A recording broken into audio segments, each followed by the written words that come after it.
전 세계 약 195개국의 인구 분포를 살펴보면 놀라운 사실을 발견할 수 있습니다. 현재 중국과 인도가 각각 14억 명이 넘는 인구로 1, 2위를 기록하고 있으며 미국이 3억 3천만 명으로 3위를 차지하고 있죠. 그런데 50년 뒤에는 이 순위가 완전히 뒤바뀔 것이라는 사실을 알고 계시나요?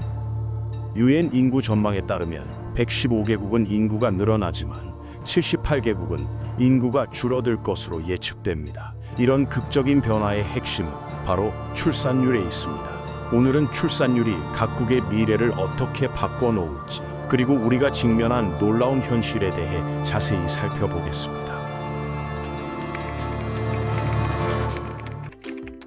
이 변화의 정도가 얼마나 극적인지 이해하려면 여성 한 명당 평균적으로 몇 명의 자녀를 낳느냐는 출산율부터 살펴봐야 합니다. 가장 높은 출산율을 보이는 국가들부터 시작해서 세계에서 가장 낮은 출산율을 기록하는 나라들까지 차례로 분석해 보겠습니다.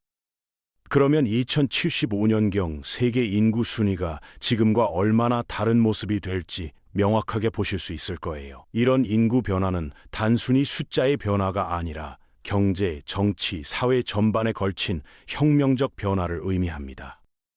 여성 한 명당 4명 이상의 자녀를 낳는 초고 출산 국가들을 먼저 살펴보겠습니다. 이런 높은 출산율을 보이는 국가는 전 세계에 28개국이 있으며 대부분이 아프리카 대륙에 위치해 있습니다. 이 중에서도 콩고 민주공화국은 특히 주목할 만한 사례라고 할 수 있죠.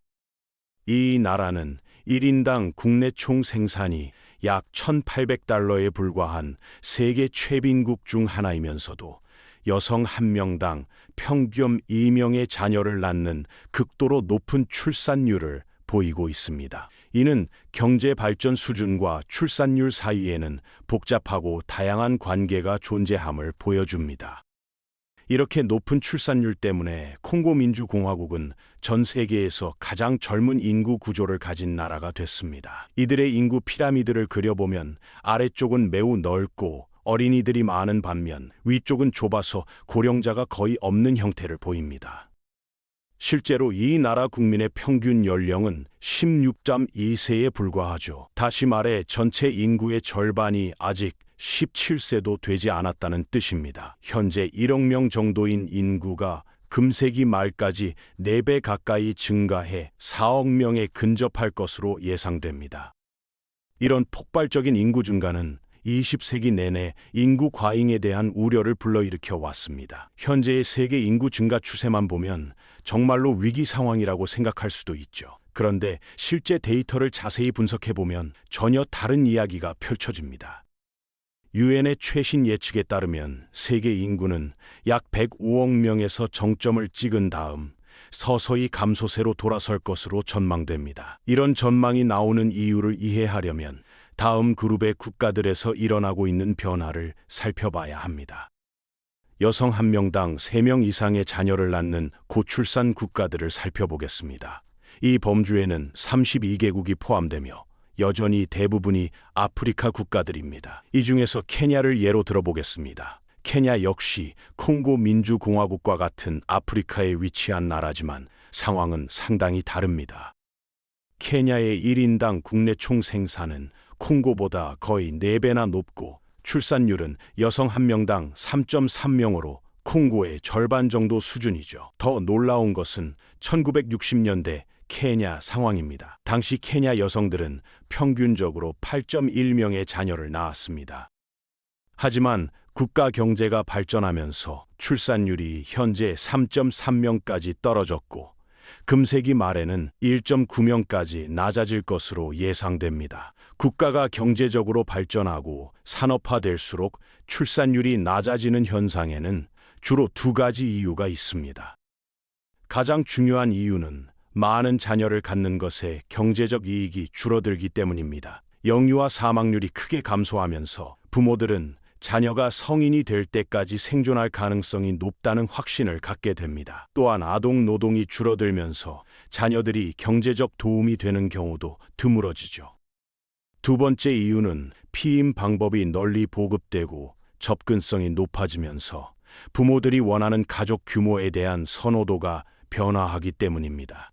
교육 수준이 높아지고 의료 서비스가 개선되면서 가족 계획에 대한 인식도 근본적으로 바뀌게 되는 것입니다.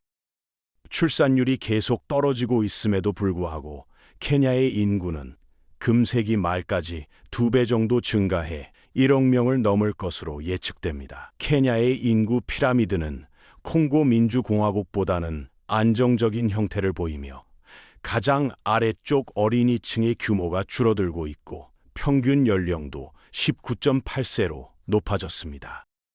하지만 지금까지 살펴본 국가들은 전 세계 인구의 22% 정도에 불과합니다. 나머지 대부분의 세계는 완전히 다른 양상을 보이고 있습니다. 고출산 국가들의 인구 증가는 분명 주목할 만하지만 전체적인 그림을 보려면 더 많은 국가들의 상황을 살펴봐야 합니다. 여성 1명당 2명 정도의 자녀를 낳는 중간 출산율 국가들을 살펴보겠습니다. 현재 이 범주에는 남미, 아시아, 아프리카에서 온 42개국이 포함됩니다. 이론적으로 여성 1명당 2명의 자녀는 인구를 안정적으로 유지하는 데 충분한 수준입니다. 그런데 영유아 사망률 같은 요인들을 고려하면 유엔에서는 여성 1명당 2.1명을 인구 대체 수준으로 정의하고 있습니다. 전 세계 인구의 30% 미만이 이 기준선 위에 출산율을 보이는 국가에 살고 있다는 사실이 놀랍습니다. 인도를 예로 들어보겠습니다. 인도의 현재 출산율은 여성 1명당 2.0명입니다. 케냐와 비교하면 인도는 인구 구조 변화에 훨씬 더 진전된 단계에 있다고 볼 수 있습니다. 1970년대에는 출산율이 6.2명이었지만 지금은 2.0명으로 떨어졌고 금세기 말에는 1.8명까지 낮아질 것으로 전망됩니다. 인도의 인구 피라미드는 몇 가지 독특한 장점을 보여줍니다. 어린이층은 상대적으로 적고 경제 활동이 가능한 연령대의 인구는 많으며 맨 위쪽 고령자층은 아직 그리 크지 않습니다. 경제 발전에는 유리한 구조이지만 시간과의 경쟁이라는 과제를 안고 있습니다. 현재 인도에서는 고령자 1명당 경제활동 연령 인구가 약 9.8명 정도입니다. 2050년에는 4.7명으로 줄어들 것이고 2075년에는 2.5명까지 떨어질 전망입니다. 이는 현재 거의 모든 나라보다 낮은 비율이죠. 인도 같은 국가들은 늙기 전에 부자가 되어야 한다는 시간 압박 속에서 경제 발전을 서두르고 있습니다. 이제 출산율을 1.5명 수준으로 낮춰서 살펴보겠습니다. 이 범주에는 중간소득 국가와 고소득 국가들이 섞여 있습니다. 브라질, 터키, 이란 같은 중간소득 국가들도 인구 대체 수준보다 훨씬 낮은 출산율을 보이고 있습니다. 이는 경제 발전이 어느 정도 궤도에 오르면 출산율 감소가 불가피한 현상임을 시사합니다. 문화적, 종교적 배경이 다름에도 불구하고 비슷한 패턴을 보인다는 점이 흥미롭습니다. 미국을 구체적인 사례로 살펴보겠습니다. 미국의 현재 출산율은 여성 1명당 1.7명으로 세계에서 가장 선진화된 국가 중 하나입니다. 미국은 오래전에 인구 구조 전환을 완료했지만 다른 많은 선진국들과 마찬가지로 출산율이 계속 감소하고 있습니다. 일부 전문가들은 국가가 발전할수록 전통적인 가족 중심 가치관에서 개인의 자율성과 개인적 성취를 중시하는 방향으로 변하기 때문이라고 분석합니다. 현대 사회에서는 자녀 양육에 드는 비용과 시간이 크게 증가했고 부모들의 기대 수준도 높아졌죠. 다른 전문가들은 교육과 직장에서 여성들의 지위가 향상되고 있지만 여전히 가정에서는 불평등이 지속되고 있기 때문이라고 봅니다. 자녀를 갖는 것이 남성보다는 여성의 경력에 훨씬 더 큰 영향을 미치는 것이 현실이죠. 그런데 최근 몇 년간 출산율이 이토록 급격히 떨어지는 이유에 대해서는 아무도 확실한 답을 갖고 있지 않습니다. 이는 정말로 수백만 달러짜리 질문이라고 할 수 있습니다. 코로나19 팬데믹, 경제 불안정, 기후변화에 대한 우려 등이 복합적으로 작용하고 있을 가능성이 높습니다. 낮은 출산율 때문에 미국도 빠르게 고령화되고 있습니다. 미국의 인구 피라미드는 인도와 상당히 다른 모습을 보입니다. 맨 위쪽에 고령자들이 훨씬 더 많죠. 현재 미국은 고령자 한 명당 경제활동 연령 인구가 3.8명 정도입니다. 25년 후에는 이 비율이 2.7명으로 떨어질 것이고 50년 후에는 2.3명까지 줄어들 전망입니다. 미국의 사회보장제도는 파산까지 불과 9년밖에 남지 않았습니다. 이는 정책 변화가 없다면 2034년부터 연금이 21% 삭감될 가능성이 있다는 뜻입니다. 그런데 가장 심각한 출산율 문제는 미국이 아닌 다른 곳에서 발생하고 있습니다. 출산율을 1.0명 수준으로 낮춰보면 남미, 동아시아, 그리고 많은 유럽 국가들이 나타납니다. 유럽 연합을 예로 들어보겠습니다. 이탈리아와 스페인의 출산율은 1.3명으로 매우 낮은 수준입니다. 반면 프랑스는 일부에서 높은 출산율의 성공 사례로 여겨지며 효과적인 정책의 결과라고 평가받기도 합니다. 하지만 프랑스의 출산율도 1.8명 정도로 인구 대체 수준에는 미치지 못합니다. 전체적으로 유럽연합의 출산율은 여성 한 명당 1.5명으로 미국보다도 낮고 고령화 속도도 더 빠릅니다. 유럽연합의 인구 피라미드는 미국보다 맨 위쪽이 조금 더 넓은 형태입니다. 현재 유럽연합은 고령자 한 명당 경제활동 연령 인구가 약 2.9명입니다. 2070년에는 이 비율이 2명 미만으로 떨어질 것으로 예상되며 이는 현재 어떤 나라보다도 낮은 수치입니다. 임시적인 해결책으로는 이민이 있습니다. 출산율이 가까운 시일 내에 회복될 가능성이 낮기 때문에 유럽은 그에 따른 결과를 감당해야 할 상황입니다. 유럽연합의 고령화 보고서는 공적 연금이 2070년까지 평균 임금의 44%에서 37%로 줄어들 것으로 전망합니다. 연금이 더 크게 삭감되지 않는 이유는 생산성 향상이 예상되기 때문이지만 사람들이 더 오래 일해야 하고 정부 예산에서 고령화 비용이 차지하는 비중이 훨씬 커질 것입니다. 일부 국가들은 유럽연합보다 훨씬 더 심각한 문제에 직면해 있을지도 모릅니다. 2023년 기준으로 출산율이 1.0명 미만인 국가가 5개국 있었습니다. 이 차트의 맨 아래쪽에는 한국이 자리하고 있습니다. 한국 여성의 평균 출산율은 0.78명으로 전 세계에서 가장 낮은 수준입니다. 만약 이 출산율이 그대로 유지된다면 다음 세대는 이전 세대보다 거의 65% 작아질 것이며 역사상 유례없는 인구 붕괴가 일어나게 됩니다. 한국은 극도로 빠른 속도로 고령화가 진행되고 있습니다. 각 국가의 평균 연령을 보여주는 차트로 바꿔보겠습니다. 전 세계 인구의 평균 연령은 약 30.6세입니다. 만약 당신이 32세라면 이미 전 세계에서 나이가 많은 절반에 속한다는 뜻이죠. 한국은 아직 세계에서 가장 고령화된 사회는 아닙니다. 현재 모나코를 제외하고 세계에서 가장 고령화된 나라는 일본으로 평균 연령이 거의 48.6세입니다. 이는 일본이 한국보다 먼저 인구 구조 전환을 겪었기 때문입니다. 하지만 한국의 고령화 속도가 훨씬 빠릅니다. 이러한 시나리오에는 불확실성이 있다는 점을 고려하면서 미래에 대한 유엔의 예측을 살펴보겠습니다. 이 시나리오에 따르면 한국은 2042년에 일본을 추월합니다. 2075년에는 평균 연령이 59세가 되어 세계에서 가장 고령화된 인구를 갖게 됩니다. 한국의 인구 피라미드는 현재 유럽연합보다 고령자가 적지만 2075년에는 이런 모습이 될 수도 있습니다. 소수의 성인들이 부양해야 할 어린이는 거의 없고 노인들은 매우 많은 상황이죠.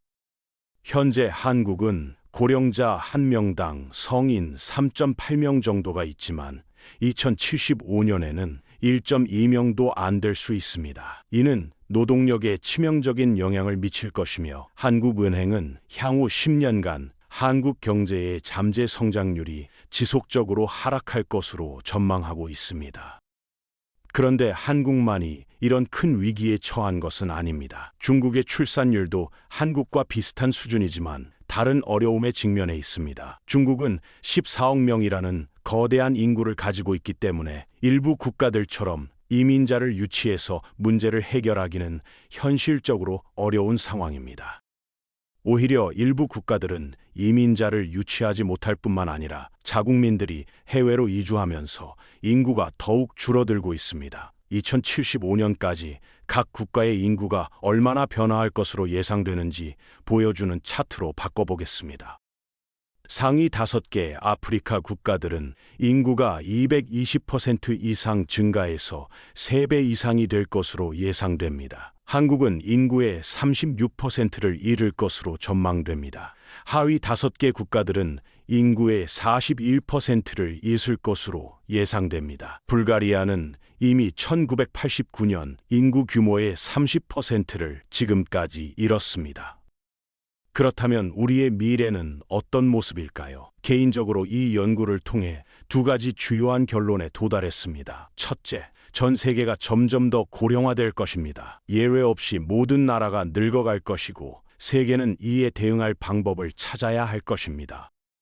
둘째, 일부 국가들의 중요성이 훨씬 더 커질 것입니다. 인구 순위로 다시 돌아가서 어떻게 변화할지 살펴보겠습니다.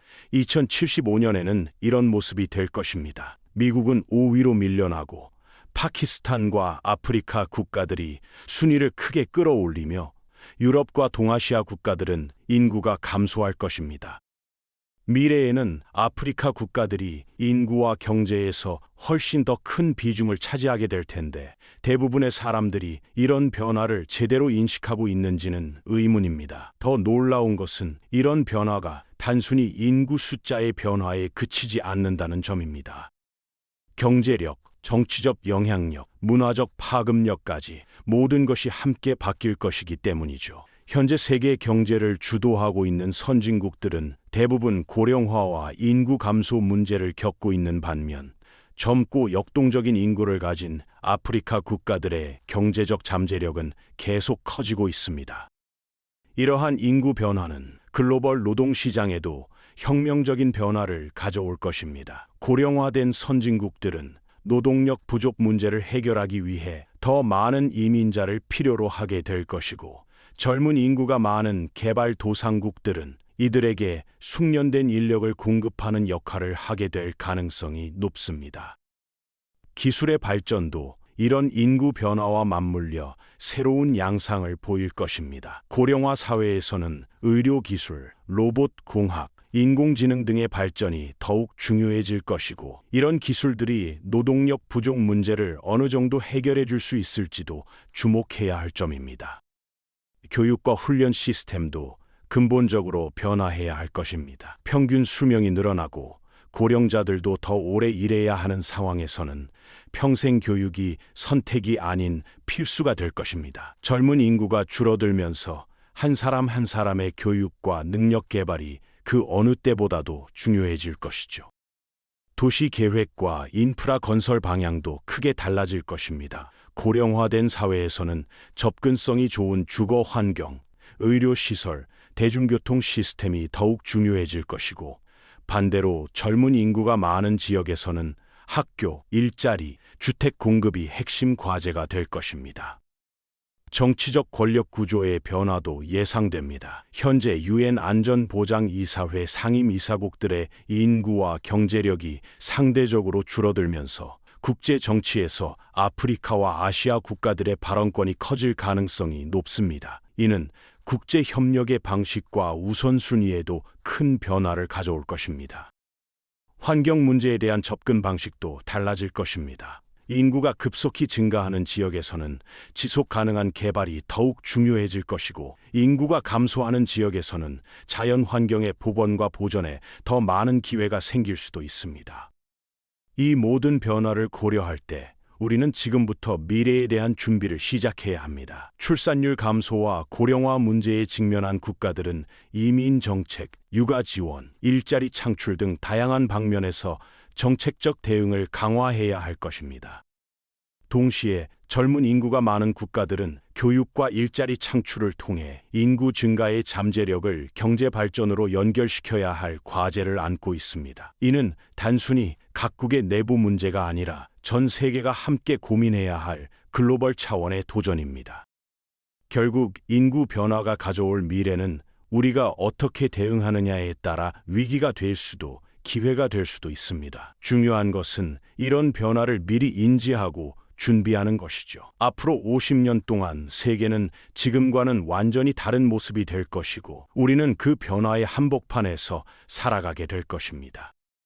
세상은 지금 거대한 인구 변화의 초입에 서 있습니다. 앞으로 다가올 50년은 어느 나라도 겪어보지 못한 시대가 될 것입니다. 어떤 국가는 젊은 인구를 기반으로 빠르게 성장할 것이고 또 어떤 국가는 인구 감소와 고령화의 깊은 파도를 마주하게 될 것입니다.